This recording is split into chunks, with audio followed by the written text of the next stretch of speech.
Good evening, gamers, and welcome to another episode of What I'm Playing Now. This is episode 3. Technically, yes, episode 3. And, well, actually, is this episode 3 or 2? well, this would be, if we count the pilot, then it would be 3.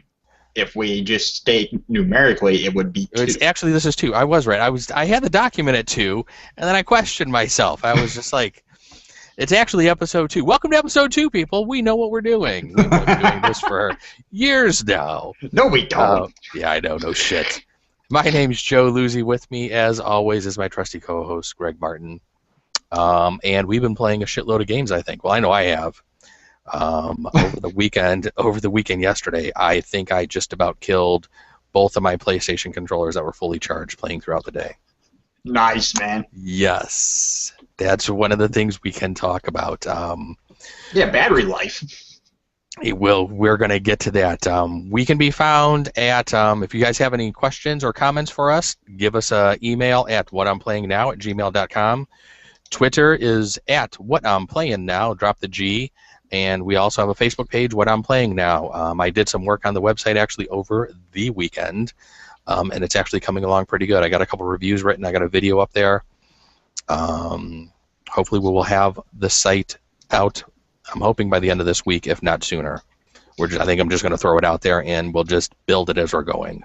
Yeah, because I keep having that notion that I'm going to sit down and just start throwing all my weight onto it, and then every time I go to do it, I get 14,000 phone calls like, "Oh, I need you to do this," and I go do it. So yeah. I've been a little busy too, but today I actually sat down and just did a bunch of stuff out there. So it actually doesn't look that bad. When I showed it to the wife, she goes, "Huh?" She goes, "That's kind of cool." Huh? So That's all she had to. If she says it's kind of cool, you know what? I'll take that as an okay, because she would have said if it looked like shit immediately. I can trust her for that. So if your wife's reaction is, is that what we should expect everybody else to do? Is that when they go to the website? She didn't go. She actually said that's kind of cool. She Drop just the like, and part. I added the and part because I still want to do a lot more work on it. It's definitely a work in progress. She's definitely she's like, remember that dream you had about a successful gaming podcast? Flush that down the toilet. No. Because that shit is. No. She's already said. She goes, I'm gonna have to make sure like my hair's all done and makeup's all done in case if you ever can't make it on some Monday. She said she wants to sit in on the podcast. So I was like, okay, that'll be really interesting. We'll bring her on, Joe. I did one day. I do want to. She's definitely played enough games and kind of does consider herself a gamer. So I would say she could probably sit in here and actually talk some shit with the rest of us. Oh man, can you imagine that? More shit talkers on this podcast? Yo, yeah, and she's a big one too. She definitely likes to talk the smack sometimes when you're gaming. Yeah. So she's very, very competitive when it comes to some of that shit. I should get. You know what we should do? We should bring your wife on, and then I'm gonna bring my buddy John Rosem on. Him and I used to do competitive gaming when we were younger. We used to go to. There was a place, I don't know if you remember Hollywood Video. Yeah, buddy. Okay. They had that gaming spin-off, Game Crazy. Yep. And they used to hold gaming competitions in Austin town when back in the day. Mm-hmm. And we used to go to all those things, man. And they had some seriously hardcore competitions. And the one we went to was for Super Smash Brothers Melee on the GameCube. Nice. Oh, I'll go into that story more in detail some other time, but it was an intense game. Very intense. That's crazy. But we like to play Tecmo Bowl for the Nintendo Entertainment System. Dude, when I was in college, we used to play that. Oh. I used to love the hell out of that game. They have actual live tournaments for that stuff. Like, they'll actually buy out bars, and they'll set up Nintendo Entertainment Systems with, like, a faux bracket. And you really? Can just, yeah, oh, yeah, man, it's really popular. Really popular. Yeah, I remember when I was down at college one time, I played one of my neighbors that lived in the apartment complex down the hall from me, And he was always like touting, nobody could beat him, where he came from and everything. And I sat down and smacked his ass. He was just kind of shocked. He was kind of shocked. He was like, "What the hell?" I go, "Well, I played this a lot, just like you have." So that's kind of what happened with that Super Smash Bros. Melee tournament, because I was playing against a kid. I was using Pikachu, and I was playing against a kid who had Link. And anybody who's played those games knows that Link's kind of almost the god character in those. Killed him with a Pikachu, and he gets pissed, and he runs through Arby's, where we're at, mind you, with like 12-year-olds sitting over. He's like, "I got killed by a fucking yellow rat." Ah! Nice. Needless to say, they were not allowed to have tournaments at Arby's anymore. There you go. Somebody always ruins it. We have multiple stories today of people ruining things for everybody else out here. But we will get to those later. Greg already knows what I'm talking about, but the rest of us are going to have to freaking wait. Because it goes along with one of the other stories we have in our list. So NSFW content. If your kids are watching, send them to bed. Definitely. This show is kind of going to be that way, I think. So let's get on with some of the news going around.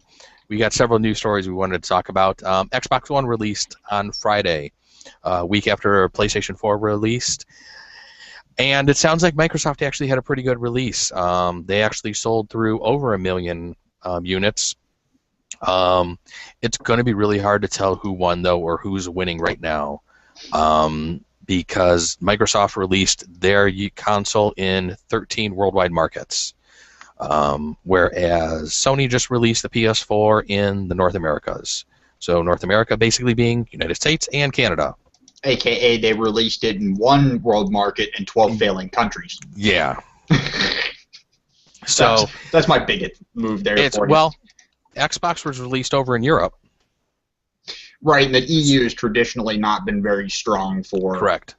So it'll be very, very interesting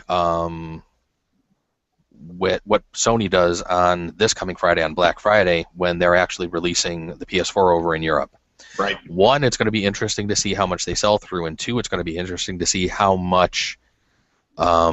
many consoles they're actually releasing over there. I wonder if they have another 1 million stockpiled basically to dump over there, and if they're going to say, well, you know what, we just sold 1 million through another 1 million over in Europe, and which would be completely freaking insane if they could pull something like that off. Yeah, I don't know. Honestly, I haven't been keeping up with the Xbox One or the X-Bone. I love the X-Bone, as we like to call it. X-Bone. Yeah, I'm gonna get my X-Bone, man. Yeah. It looks good. I've never really been an Xbox fan. So I'm kind of just letting it languish and see what happens from the outset. I mean, it looks like they're doing well. You can't argue with that. They're doing well. I would say they had a pretty successful launch, just like Sony. It sounds like they had a few consoles that had some bugs. It doesn't sound like it's anything widespread or anything. It sounds like some of the disk drives were bad, and I'm sure there were just some other normal hardware component failures, which you're going to get with electronic devices, like we said in the last episode. So nothing that I'm overly concerned about. Nothing like a red ring of death right now. I did see one of the videos on the Blu-ray drive where it just sounds like it's basically just grinding. Oh. Which just sounds horrible. Now, somebody said they pulled their drive apart and there was a sticker inside of it. So I don't know if that's commonplace for all of them or if that's just a one-off. But like a sticker, like just free roaming sticker inside the optical drive? That's what it kind of sounded like. I wasn't really too sure. Usually they'll put stickers, like if you look, this is really common in like laptop optical drives, where if you take the whole assembly part and look on that silver tray where the laser assembly is, they'll usually have like HiPod stickers on there, but they're pretty well seated down on that tray. It's not something that's just like, oh, look at this. Yeah, so that was just one post. I can't remember where it was. I saw that, so. It'll be interesting to see what actually happens. It looks like both companies are off to a great launch, and we're just gonna have to wait and see who actually, comes out ahead here. From what I've been reading from some of the other larger gaming sites and everything, they're giving the first round to Sony. Right. I don't know. I still say it's kind of close. Well, launch numbers don't necessarily translate to device longevity. You know what I mean? Your launches are always going to be moderately large. Yeah. And so I guess it's all going to be, you know, who keeps pumping out the good games the fastest. Right, and it's not just games anymore, though. It's all about who keeps pumping out the new features. Right. You know, these devices are coming out, and they're going to be, you know, multimedia centers for your home. So you're going to want the updated, you know, Twitch, Netflix, Hulu, that kind of stuff. Yeah, Netflix on the PS4 is really nice. I do really like the new interface and everything that they have on there. I'm really a fan of that. So good stuff. Yeah, let's jump on to the next story. The next story was one that I had heard about and read a little bit about back in August. John Carmack, one of the guys from id, has actually officially left, and he was supposedly just leaving temporarily, from what it had sounded like back in August, to go work on the Oculus VR headset. He became their chief technology officer, and now it sounds like he's actually leaving id for good, which was very, very surprising, considering I think he's pretty much been there, I think, his whole career. Well, he co-founded it. Yeah. Yeah, him and John Romero. There was a third guy, wasn't there? And I believe back in the day there was, but even I think Romero left a year or two ago, didn't he? I think so, yeah. I thought he had left before, so it sounds like, you know, John Carmack kind of wanted to get more into some of the hardware and hardware design and some of the programming for that, which I think is probably what he enjoys the most, is what it sounds like from some of the different articles I've read. Yeah. He just sounds like a super, super smart dude, and I'm sure with Oculus having him on their side, that may be the device to watch going forward. I've heard Sony's supposed to be releasing some sort of VR headset. There's been some rumors about that, so it'll be interesting to see what Sony actually does and how well it plays with the PS4 and stuff. Because from what I've heard with Oculus, the people at Oculus are saying that they're not even looking at the consoles right now, because they're saying the consoles just aren't going to be able to provide enough power to handle the device as well as the games and everything like that. So. Yeah, when you go to buy the Oculus Rift, you'll have to make a small investment in a miniature nuclear power store. You put it in your back pocket, you know, and it'll run off of walking power. So the more you walk, the more uranium pulls up in it, and it will charge the Oculus Rift. And then you'll be able to play your VR games, but eventually you'll have like a third arm, or your hair will start falling out, and you know, everybody has a good time.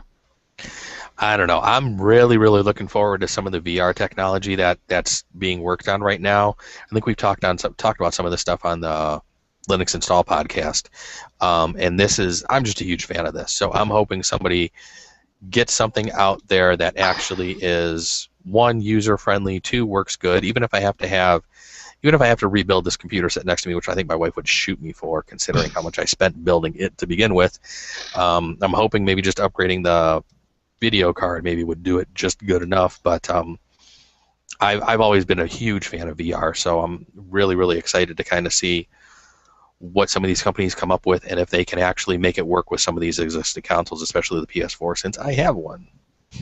I don't know. I've always been extraordinarily skeptical of VR. It just seems like the largest damn gimmick I've ever seen in my life. It really does. And maybe that's just because I haven't used it. But I look at somebody wearing a headset and I'm thinking, you look like an asshole. Do you realize that? You look like a total dick. That it does make you look kind of weird, but you know what? It's still, if you've never experienced it before, true like VR, it's really, really something that's pretty cool. Have you though before? I did back in the early 90s. I mean, it was back when graphics weren't the world's greatest, but when I was out in Chicago at the North Pier Mall, I think it was, one of those places, they actually had a huge BattleTech simulator, which was basically kind of just, that wasn't they were calling it virtual reality, but it was basically just 3D graphics back then, but really, really good 3D graphics. And you would sit inside this big kind of like box mech and control this mech, and it was just insane. The game was pretty nuts.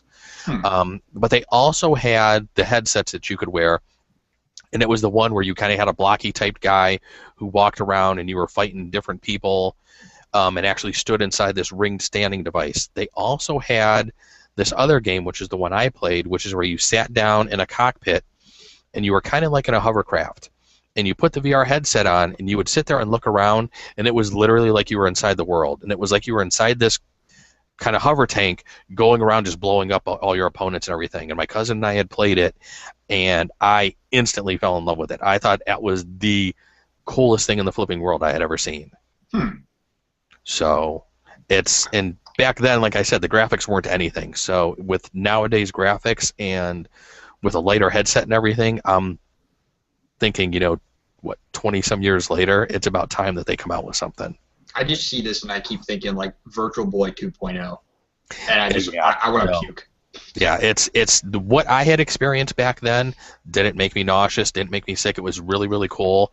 You kind of put on a helmet that had, the whole screen in front of you, and when you moved your head around, it literally made you look, like I could turn to the side, look up and down, and it was like you were in the world. That's so it was pretty cool. I gotta get my hands on one or something, because I just, like I said, I don't know. I'm just so skeptical about it. Yeah. I think until you experience a good version of it, it's really something kind of like 3D TV. You're like, whatever.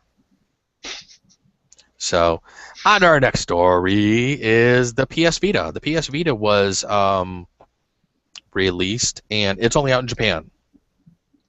And Damn Japanese people. I'm surprised we didn't talk about this in last week's episode, because I think it was released a day before the PS4 came out over there in Japan. So I know you weren't really too familiar with the PS Vita TV. So what it basically is it's almost like a small little Roku device that you can hook up to your TV, also hooks up to your network, and what you can do is, with a PlayStation 3 controller, you can actually play PlayStation Vita games on there. It has a bunch of multimedia features on it for like movies and stuff like that, similar like a Google TV or a Roku. But the other neat thing that it does is it can notice that your PS4 is on the same network, and you can actually stream your PS4 games to this device.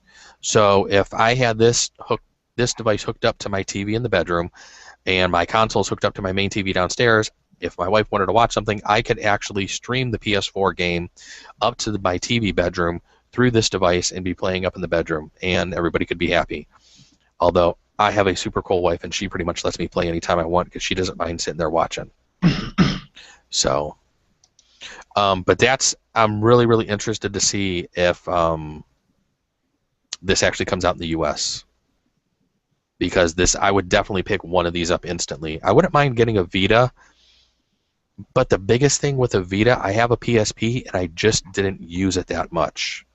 And I'm afraid if I dump the money for the Vita, it would be the same thing. I know you can do remote play from the PS4 onto the Vita, but I'm never anywhere long enough to where I can really play a game in depth remotely. I mean, usually my phone will just get me through anything where I'm doing any sort of little traveling or anything. I just don't travel enough, so that's my biggest thing with the Vita. And there's really no games that I'm like really dying to play that are on the Vita either. So that's one of the reasons why I almost pulled the trigger on one last Black Friday. Amazon had an outstanding deal on one. It was like an Assassin's Creed bundle, and it was a white PSP or PS Vita. And I almost bought it because it was on sale for like $175, $185. It was like a really, really good price. But I didn't, and I can kind of kick myself. So since I just bought the PS4, I highly doubt if the wife's going to let me buy a Vita now. So I've said this before on this show. I love my PSP. I think it's amazing. I'll play it at home. I don't even care. I still play mine occasionally, but it's just not enough to buy the Vita. Yeah, and the thing with the Vita, the thing I've always liked about the PSP and the Vita, and just Sony consoles in particular, is that they've always had those obscure RPGs that I like. Yeah. Very obscure RPGs, and it's kind of like I make it akin to digging through a pile of shit and finding that one tiny gold nugget in there, and then you're just like, shit-covered hands. Yes, there it is. I'm rich. Yeah, and that's what I like about the Sony consoles. But this, I've never committed to a Vita. Yeah, I've never even touched one. Yeah. I don't think I've ever touched one either. Come to think of it. Yeah. I don't know anybody that has one that and I've actually been able to try it. Yeah, and that's the problem, is that nobody owns one. You know. This looks interesting to me. The Vita TV. It looks interesting. When I first saw it, my first thought was Apple TV, but better. Yeah. You know, from the way the article describes it, they actually did gut an older version PS Vita and just recased it. Yeah, and they sound like they just added additional features to it. So that's why, like I said, if it definitely comes out in the U.S., I will probably be picking one of those up immediately. And I think it's over in Japan. I don't think it was released for that much. I'm not seeing. Yeah, $100 it was released for in Japan, or $150 with a value pack with an 8 gig memory card and a DualShock 3. I already have 2 DualShock 3s, so fucking hell, man! For $100, I would pick one of these up instantly. I'd get 2 of them. I get 2 of them just to have one and then laugh at people when they come over and be like, "Guess what? You don't have." All right, our next couple of stories, we're going to jump over to some iFixit stories, teardowns of the Xbox One and the PS4. So let's start with the Xbox One. Yeah, the iFixit guys, who are most notable for tearing apart mostly Apple devices when they come out, they kind of just tear apart everything when they get their hands on it if they can. They took an opportunity to disassemble the Xbox One and the PS4. Both of them, both the Xbox One and the PS4 received pretty favorable reviews from the iFixit guys. The Xbox One, however, very easy to disassemble in comparison. It's pretty much, there's no security screws, just go ahead and tear it out. You know what I mean? Looks like the cooling assembly in there is pretty big, but it comes off rather flippin' huge. Yeah, it looks like it comes off easy though. The thing is, it looks like it may actually be the same volume as a standard cooling assembly. It's just flattened. I was going to say, it looks like it's basically laying flat on its side almost instead of standing up. Right. The hard drive's easily detachable as well, which is a good thing. Well, is it? Because you can't replace the hard drive. It's proprietary file system on there. I'm almost. Well, no, you can't replace the hard drive, but you can take it out easy. You could take it out easy, but what fucking good is that if you can't replace it? Because you can look at it.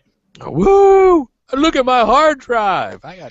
You know what, Joe? In some places, when you go around floating your hard drive everywhere, people get scared. You know? Look at my old hard drive from my PS3. Woo! Yeah, you know what, Joe? People are scared now.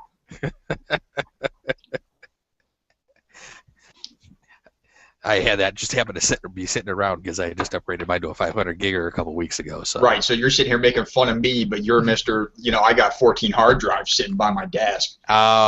Actually, no, that's about 5 video cards. Where are the hard drives? There's a stack of hard drives here somewhere. I know there is. I cleaned them. I had them on top of my shelf here the one time, but I think I put them all in a box behind the curtain. Back with the wizard. Behind Joe's curtain. Little kid, never mind. So anyways, the PS4 one was actually the one I paid the most attention to, because I've disassembled a 360 before, and that thing was a pain in the ass. Looking at the Xbox One, it looks like it's actually easier to take apart than the 360, but not by much. Now, unlike the Xbox One, I will give Sony this. They are giving users the opportunity to replace their hard drives. So if you wanted to, you can put in an SSD. I'm listening to several different podcasts. I hear a lot of people talking about the Seagate Momentus, I think it is, which is a hybrid drive, which I think is a 1 terabyte drive with 8 gigs of NAND flash on there. Basically, it's kind of like an SSD part on there, like a huge cache. And from what I read on an article earlier today, I think it was, they were actually showing some of the speed differences between that hybrid drive and an actual SSD, and the best bet is that hybrid drive. Your SSD is going to give you a little bit better time, but the differences weren't that much between the SSD and the actual hybrid. Right. So. Right. The PS4, on the other hand, the PS4 one was actually the one I paid the most attention to, because I've disassembled a 360 before, and that thing was a pain in the ass. Looking at the Xbox One, it looks like it's actually easier to take apart than the 360, but not by much. they got kudos for the replaceable hard drive. Right. However, they did get dinged for those lovely Torx security screws, which any hardware hacker knows those things are a pain in the ass. They are. Torx bits in general just suck. Yeah. But Torx security screws are the bane of anybody's existence. They're horrible. Looks like they're both using AMD Jaguar socks, which I thought was really interesting because everybody keeps saying AMD's dead, and they're not. So AMD got the nod from both companies this generation, so which is a change because I think NVIDIA was in both the 360 and the PS4. I think.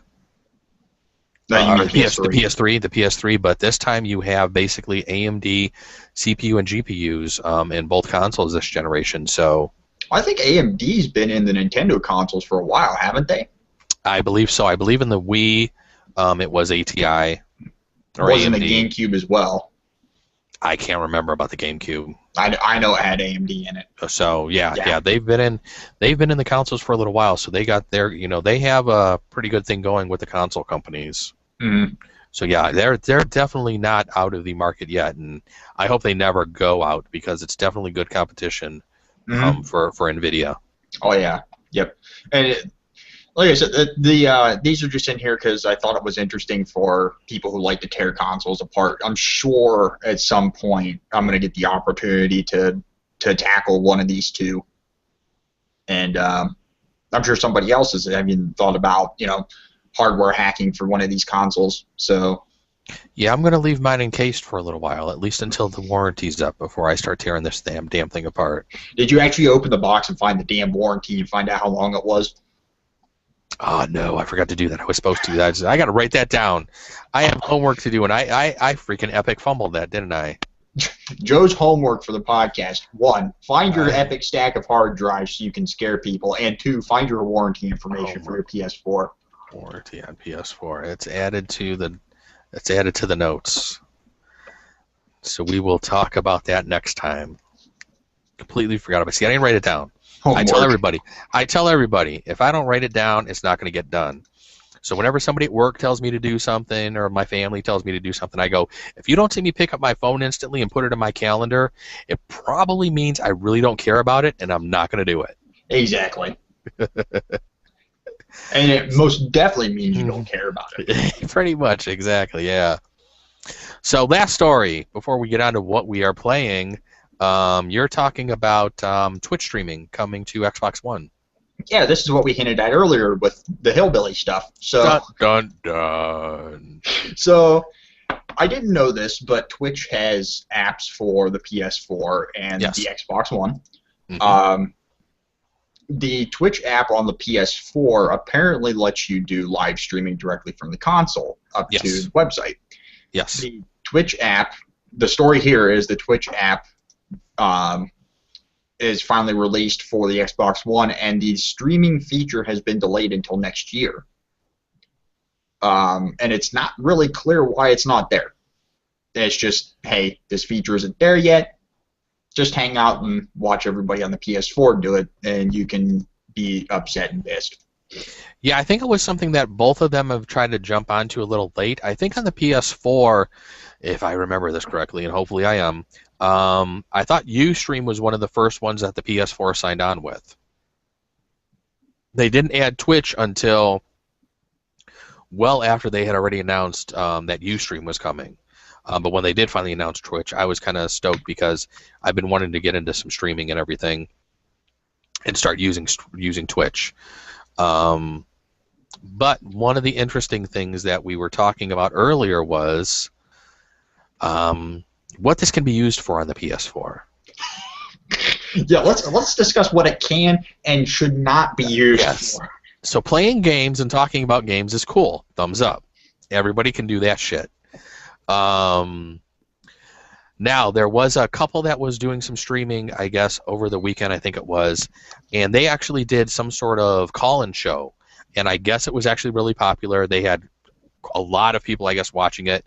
I don't know what they were all talking about and what the callers, if it was all like PlayStation stuff or if they were discussing pretty much anything. But it had gotten out to some of the upper ups at Sony and everything, and they had even tweeted about it and everything and thought it was kind of cool.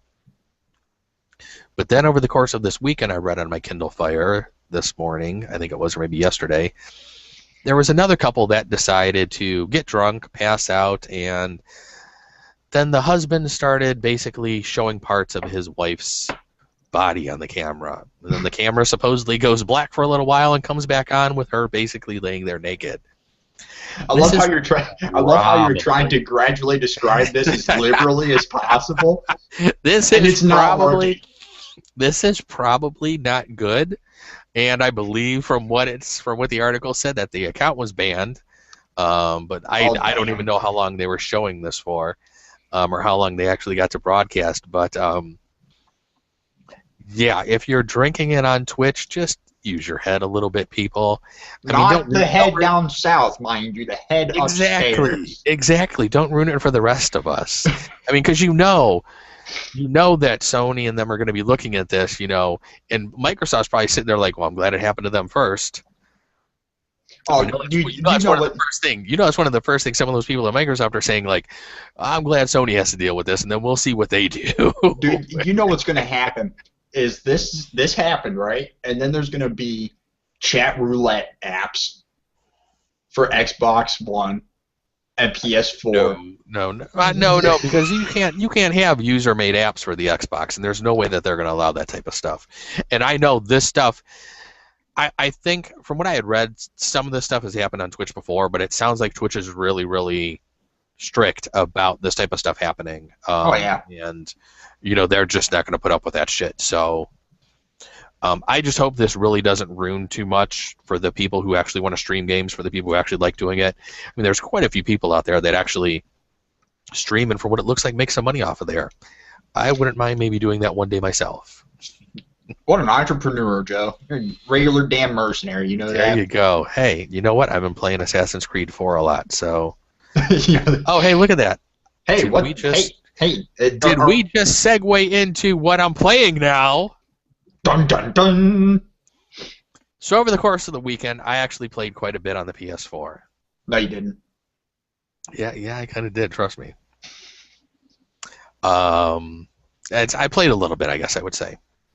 Actually, what kind of surprised me, I started playing FIFA 14 over the weekend, and it really, really sucked me in. This time I actually created a character. I actually sat down, created a character, saw that when you create a character, you can upload your picture into the game, so I was like, well, I gotta fucking do this. This just sounds really cool. Wait, you upload your picture and it digitizes your face and it uses it as like a mesh, or uses it as a texture for the mesh on the face, and then it puts you in the game? Yes, and it actually does. It actually does. And I think the Madden and some of the EA games have had this for a few years now. But I have not played a FIFA game probably since the original Xbox. Dude, you know what the next frontier for those hillbilly porn people are? Oh, jeez. Oh yeah. We're not going there. Oh yeah. We're not going there. We're not a family show, but we're not going there. Senior dickhead on your soccer team. Thanks for calling. So I actually uploaded the picture, and it actually doesn't look that bad. I was really surprised. They said, take a front picture of yourself and then a side picture, so I did all that and played around with it some, got it done and uploaded, and then went downstairs and it saw that it was out there and pulled it down, and boom, it just made my character, and I was off and playing. Nice. I must have played it Saturday night for a couple hours, and then probably half the day Sunday. I don't even know how many games I played. Possibly close to a season. Wow. I just played and played. It was really kind of cool because I just wanted to see my character develop and just grow more and get better. And his stats were going up the more I played, and he was getting better. There were certain goals that they wanted you to reach, and and things you had to do, like score so many goals per game, do so many assists. I still have yet to get a fucking assist in the season. I must be a fucking ball hog because I got 19 goals for the season so far, and I'm actually the top scorer in the damn league. So I always do that when I play sports games. Like I was really big into NFL 2K on the Dreamcast. Okay. And, they had a franchise mode, and I made a whole team of just of me, right? So there was this really it was this really skinny dude. That's scary as hell. Who was like 7 feet tall, and everybody, and just the one wide receiver who was me, just he demolished the whole league. And I never achieved anything else because I just threw him the ball. I made him do everything. That's hilarious. FIFA 14 looks amazing, though. You know what? It does. Like I said, I hadn't played one probably since the original Xbox. The controls I'm using the classic controls. I'm still not. I gotta play and learn a lot more before I start getting into a lot of the new fancy stuff. And I'm just starting to get a little bit better at it. I'm by no means even good at this game yet. But I kind of wish I picked to play on the Roma team from Italy, and they basically subbed me out to some farm league team. It seems like, and my team fucking sucks. I mean, I try to assist, I try to pass the ball, but they can't fucking score. Yeah. So I'm hoping to go back to a good team. So what you started? So you started on a good team, and then they basically dropped you. They basically did like the cat being dropped off at the farm to you, and now you're kind of just like, this team sucks. Well, I think you get to pick the team you want to play for, and you basically have to prove it because you start off being like some 18-year-old soccer player. So it sounds like you're just probably right out of high school playing or whatever, and they just want you to prove yourself before you actually start playing for the real teams. So do they actually have the actual teams on there? Like, do they have, like some of the teams? Well, I'm trying to think of some of the teams, like from Barclays, like Manchester United, or all the leagues on there. They got shit I've never even heard of before. The league I'm playing in is some Denmark league or so. I don't even know what the hell it is. It's some league I've never even heard of before, and I don't even know any of the people on there. You're playing for the Antarctic Ocean team. I don't know. I was just like, hey, whatever. But it's interesting. It's really fun. Played that for a shitload yesterday. Then I was finally just getting soccered out and had to switch over to Assassin's Creed 4. So a couple hours into Assassin's Creed 4, controller dies, so I throw that aside, grab the other controller, I'm still waiting for Amazon to ship my charger, which I had ordered, which they're still on back order, which it's killing me already. It's like, damn, just ship the damn thing already. So we prefaced this earlier. How long does that battery actually last in those things on a full charge? I want to say more than 6 hours. Possibly 6 to 8 somewhere, I think it was. I kind of started maybe around 11 in the morning, and maybe around 6 or so, I changed controllers. See, that's just not enough for people like us, Joe.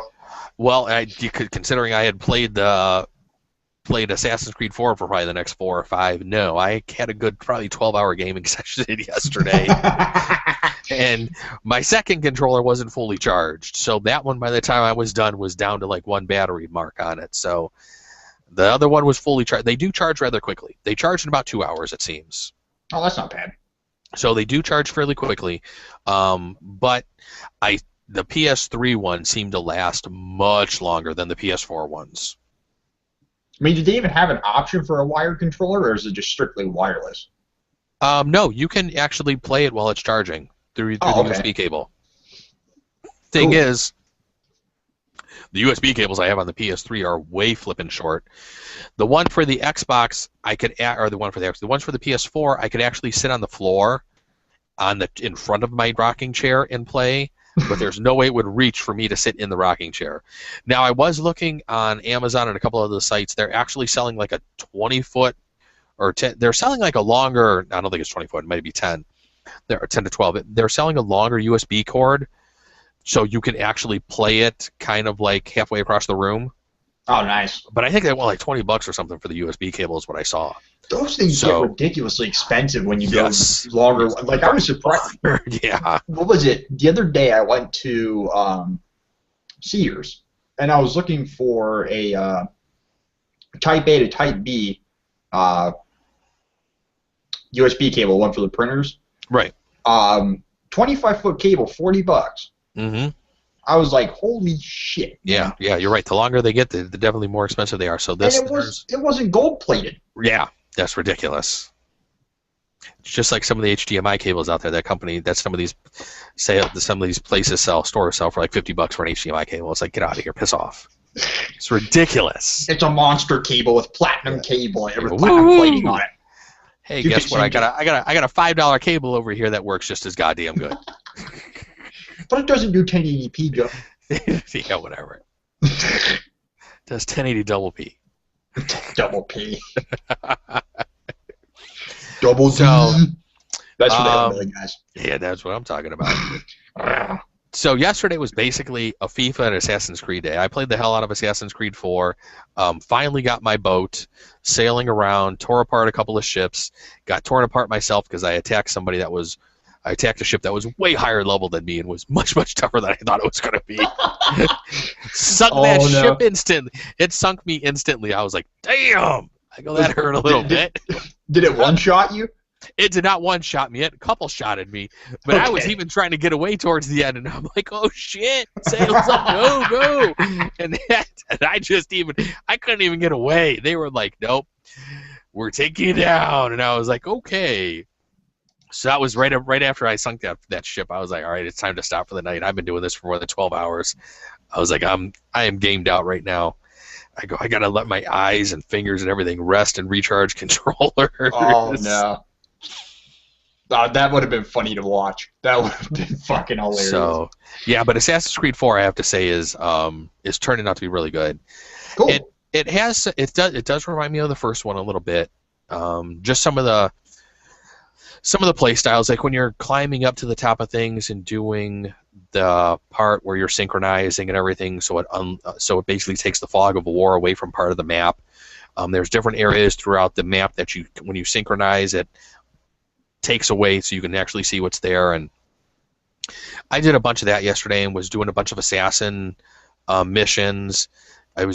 They have these musical notes that float around that unlock shanties, which are basically like songs that your different pirates can sing when they're on the ship, I think, and stuff like that. So it's just a wide variety of stuff you can do. I actually had to go out to this one island and kill some different creatures like small pigs and some different vermin and stuff like that for crafting and stuff. I hope PETA isn't listening to this joke. Yeah, hey, you know what? That's part of the game. Not much I can do. I didn't do the whale hunting. There is supposedly that in the game. I did not do that yet. Can't say that I am for that, but I'm assuming it's a game, people. It's a game. I'm assuming you've used that line with PETA before. Don't hate the player, hate the game. Whatever. I didn't make it. I'm only playing it. I didn't write none of this code. So it'll be interesting to see what I get later on in the game, what I'll have to do. It's kind of neat though when you do when you do some of that hunting is what they call it in the game. You actually collect certain parts off of the bodies and stuff like that. You know, the carcasses that are left behind, and you actually use that stuff in crafting. So I think I used it to create like a pistol holder. You can use from the one thing you can use it to create like health potions or something like that. There's a lot of different things you can use the stuff for. So it's kind of interesting to see where that they're adding that kind of that aspect into the game where it's almost like a role-playing element that you normally I don't remember seeing that in some of the well, I had only played the first Assassin's Creed. I don't think it was in there. I don't remember it at least. Dude, the way you made it sound like you were taking off their arms and using them in crafting, like you could make a pistol holder out of this guy's feet. It's kind of nasty because they actually show the carcasses when you're done with them. You skin them. You hit the button and you skin them, and they show the carcasses kind of bone and bloody and everything just sitting there, you know, and it tells you what you got off of the carcass, like bones or this or that or skin or a hide or something, you know. So it's rather graphic, you know. It's cool. Definitely the first time I saw it when I skinned one of the I can't remember what the heck, a lemur. I can't remember what the hell it was, but it was something bigger, like a bigger cat or something. And I was like, whoa, okay, that's pretty fucking nasty. You have that I was like, thank God I'm not eating right now. You have that 1 second of utter horror and revolting, and you're like, let's do it again. Yeah. That's right, I did. Ran around the island. I was like, what else can I kill? I need more components here. I gotta craft. What can I make? That's right, Peter. We just have to craft. They're just a means to an end. That's right. That's it. So you have something on here. To the Moon is something that you were playing. I had not heard of this yet. Tell me about this. To the Moon. To preface, I am really, really big into indie games. Love indie games. In fact, I think if you don't like indie games, there's something mentally wrong with you. To the Moon is a indie visual story, I will call it. They classify it as an RPG. I would like to call it more of a visual story, and this genre of gaming is actually exploding right now. Yeah, I've heard of a lot of these games lately. Yeah, if just to give you an example, if you are familiar with the game client Dashura, or however the hell you say that, Dashura, it's the Steam alternative that was originally available for Linux way before Steam even decided they were going to jump on the Linux bandwagon. A lot of independent publishers on there, a lot of visual stories and visual novels on Dashura. A lot of good ones, a lot of bad ones. You got to take your pick. To the Moon's been out for a while. Made by Freebird Games. It's basically a story about this company that will rewrite a dying person's memories so that they can live out a wish that they had. This guy in particular, he wanted to go to the moon. And without getting too far into detail, because it's kind of hard to explain the story without giving anything away about it, they basically find out that they tried to get him to go to the moon, but everything they tried just didn't work. Turns out he had a twin brother who got flattened by his mom when she was backing out of a driveway. Ouch.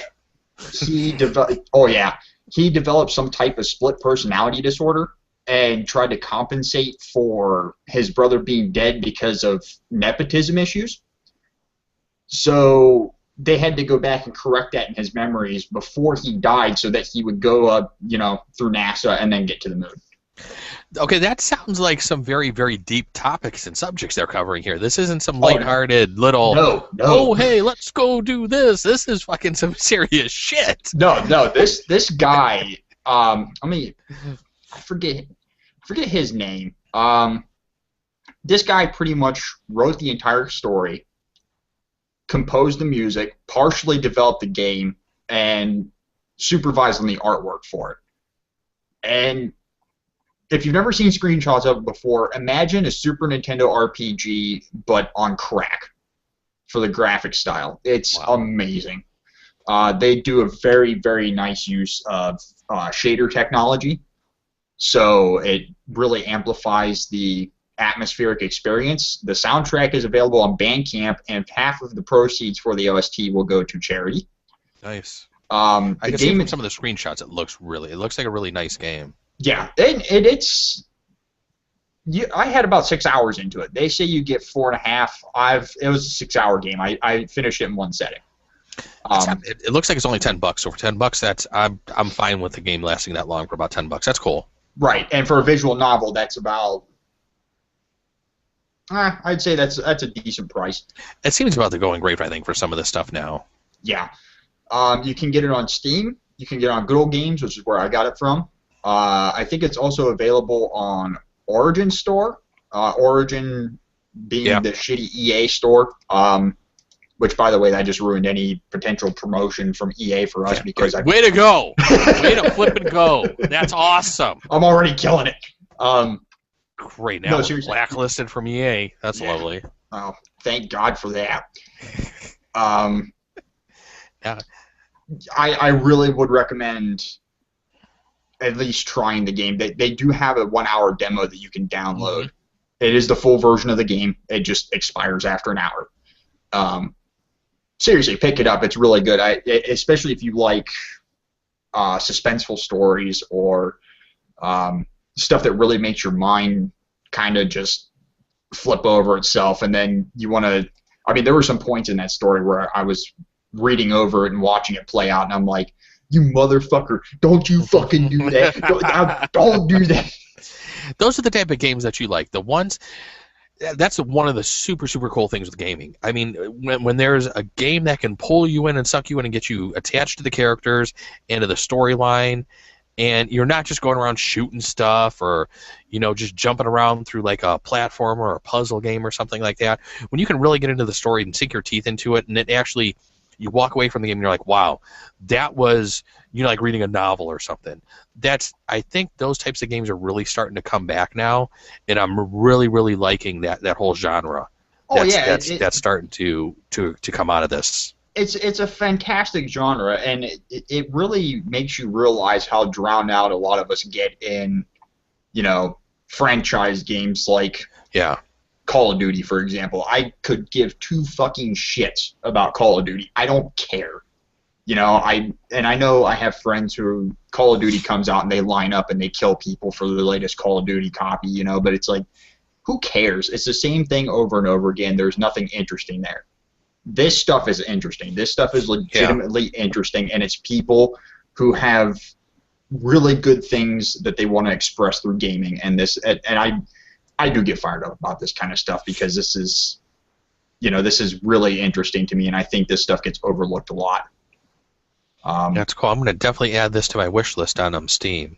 I would, man. And like I said, it looks pretty cool. Like I said, you got about a 6-hour trek through this.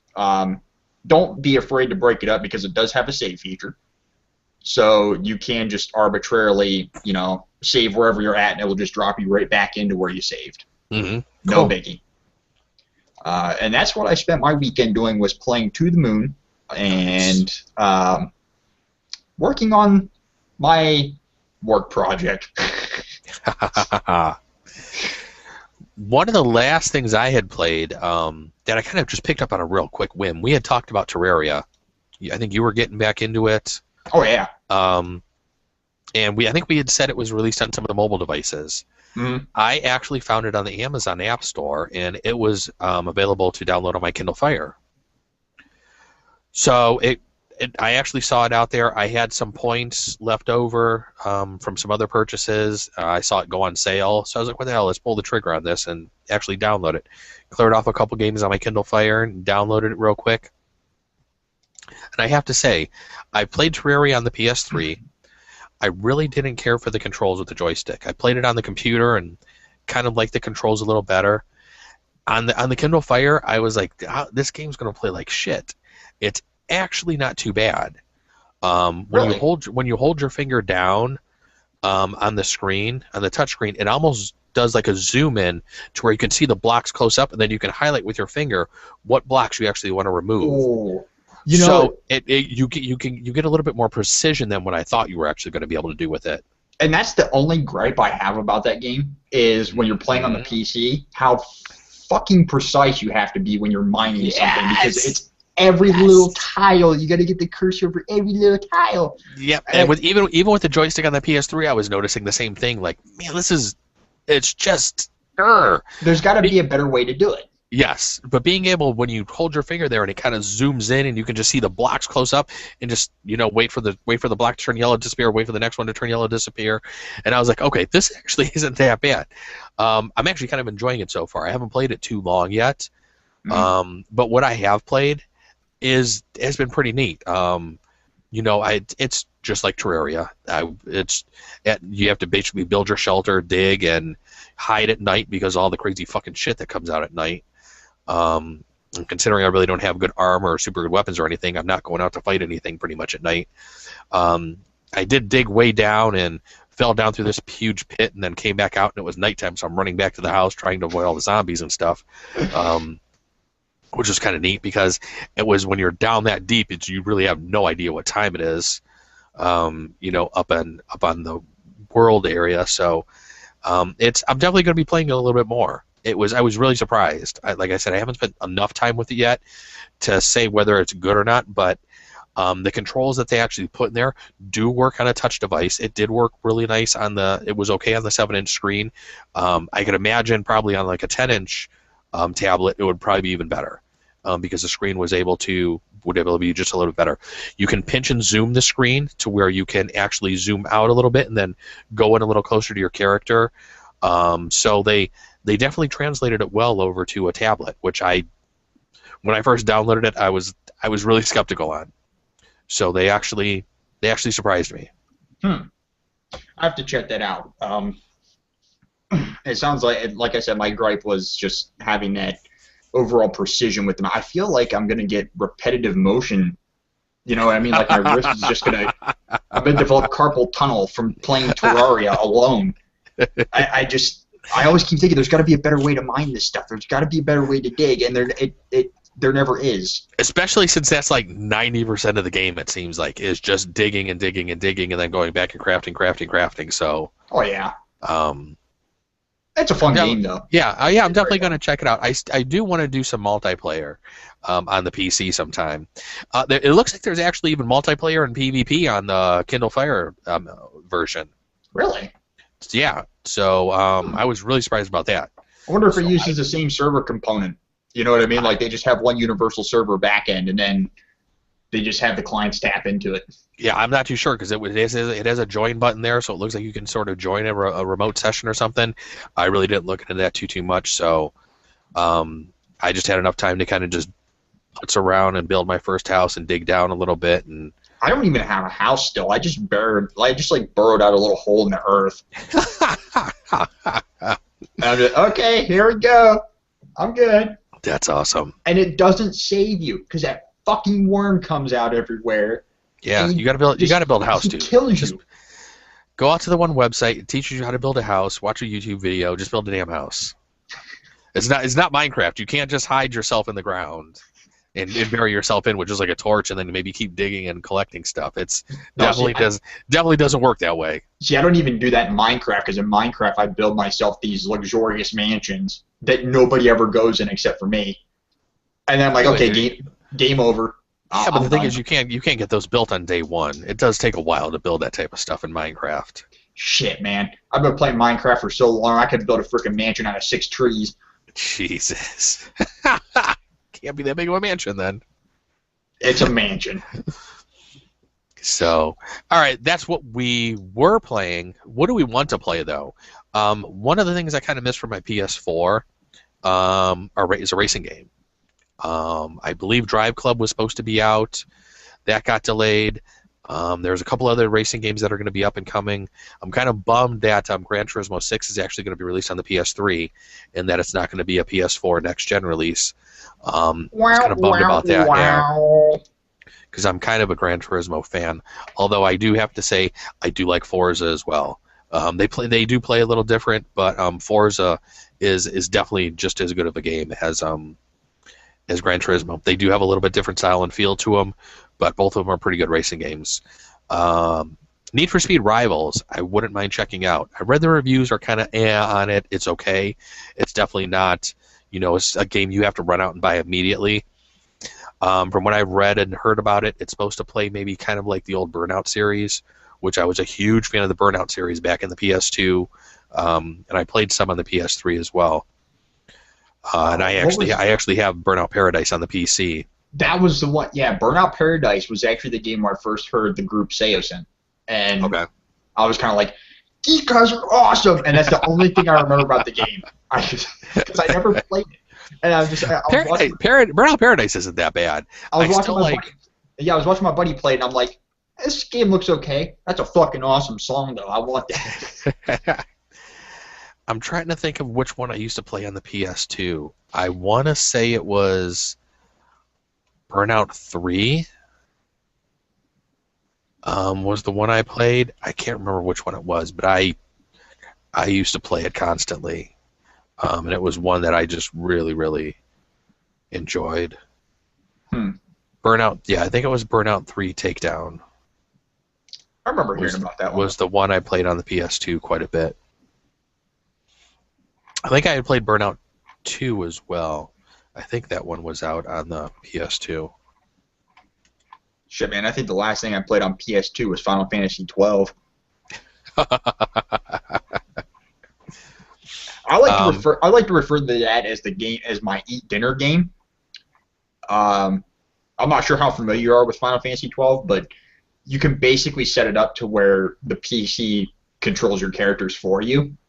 The only thing you have to do is move them around. I have not played 12, and I heard 12 is almost more like the controls of an MMO. They are, and then when you take into consideration the Gambit system, which is what I was making reference to, you can basically script combat for your characters. So all you have to do literally is just set them up how you want them, move them to a zone, let them go. And you can I literally one time set the controller down for like 2 hours. I literally left my fucking apartment, came back, they were still alive and kicking, and the game was like, whatever. Oh my, that's wild. That's insane. So I want a next gen racing game. I know Forza's out on the Xbox One. That's killing me.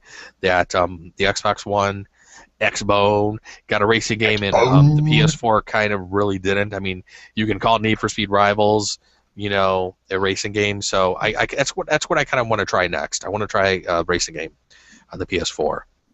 So what are you looking at? Maybe playing next. I'm going to run through the library of games on Freebird Games, cool. Which is the developer, the publishing group for To the Moon. He's got about, looks like 4 extra games. A Bird Story, The Mirror Lied, Quintessence, and DYRM Lullaby. I'm not sure exactly what that is. I did get The Mirror Lied with To the Moon. I bought that on GOG, so that was part of the promotion package at the time. I don't know if you get that now. Haven't gone through it yet. The other 3 look pretty engrossing. Although the one, let's see here, the one DYRM Lullaby is non-interactive, so I'm not sure how I feel about that one. I at least need to have some interactivity with those things. Yeah, I'm not too sure how I would feel about that one either. That's when you're almost just watching it and you really don't get to immerse yourself in it, I guess, as much, or get to feel like you're part of it. We'll let you try that one out. You could be the guinea pig and let us know. Yeah, one of these days. Thanks, Joe. One of these days, I want to do a segment on an entire segment on visual novels and where they started at and where they've grown to and stuff, because I really do think it's an interesting genre of gaming. I really do, and I think putting it out there is going to make more people realize that as well. Oh yeah, definitely. I mean, there's some really strange ones. What was the one I played on? I actually downloaded from the Ubuntu Software Center. Trauma, I believe it was. I don't know if you've seen it on there before or not. It's a point and click built in Flash. I don't remember that one. It's weird as hell. Very weird, and it's actually kind of scary. Like, I legit played with my lights off, and I literally pissed my pants almost on a couple things. Nice. Really, and it's just the atmosphere that's scary. It's not the game, but the atmosphere is very well done.